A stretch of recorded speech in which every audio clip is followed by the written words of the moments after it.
Yeah, that's right. Tesla's gonna sue your ass if you try to resell the Cybertruck in the first year. Sue your ass.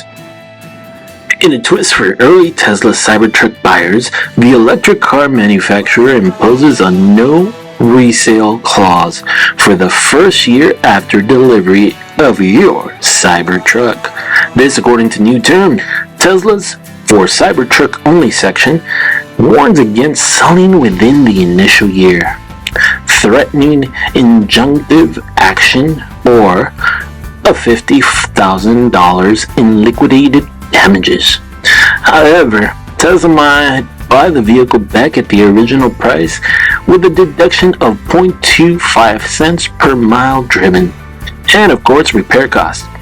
Reselling to others is an option if Tesla declines. So if they don't want it, then you could sell it.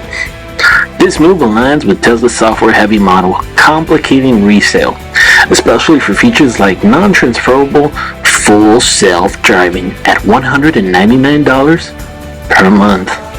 The Cybertruck, announced in 2019, aims to revolutionize the electric pickup market.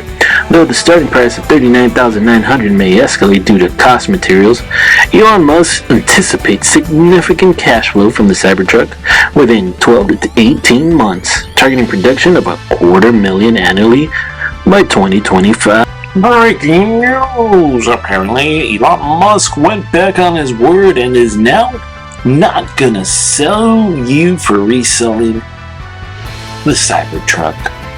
Let's get back to the story. 5. What do you think? Are you gonna resell your truck if you don't like it? Let us know in the comment area. Don't forget to like, subscribe, and follow. Share with your friends.